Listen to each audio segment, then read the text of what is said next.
Vous connaissez cette expression, la transition énergétique. Alors c'est l'un des enjeux de ce gouvernement, mais pas seulement. C'est partout comme ça en Europe et dans le monde. Et face à la raréfaction des matières premières, il faut en réduire la consommation. Bon, puis développer les énergies renouvelables. Une fois qu'on a dit ça, on a tout dit, ben non, il faut le faire. Alors ça se traduit comment?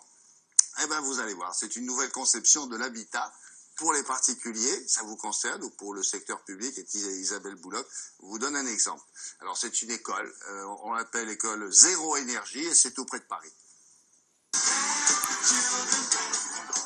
C'est dans ce quartier de Saint-Ouen, en pleine mutation, que s'est implantée il y a 3 mois cette nouvelle école maternelle et primaire. Un bâtiment public Zéro Énergie. La mairie voulait vraiment pour ce bâtiment d'éducation faire une école visiblement écologique avec un bâtiment passif qui soit en termes d'énergie exemplaire. Une école passive, c'est une école qui consomme l'énergie qu'elle produit. On a 1500 m² de panneaux photovoltaïques qui sont intégrés dans les préaux de l'école.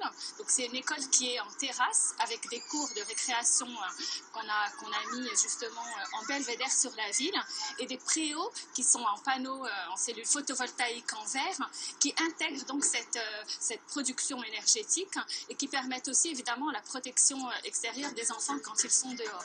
Et donc cette production énergétique se fait au jour le jour et donc ce qu'on ne consomme pas le jour où on produit, on le revend immédiatement à EDF.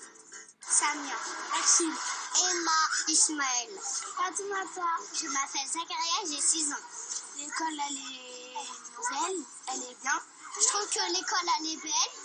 Moi, j'aime bien la nouvelle école. Elle est en fer et que l'autre, elle était avec des briques, des trucs comme ça. Et en plus, l'autre, elle était vieille.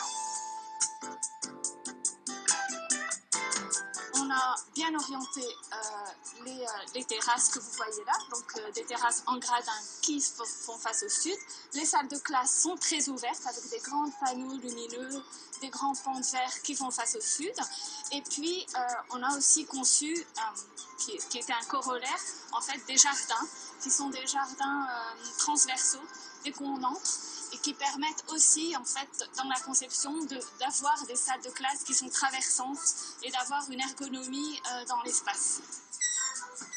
Pour cette école, on a une certification Zéro Énergie, une certification BBC, donc bâtiment basse consommation, et un label Effinergie.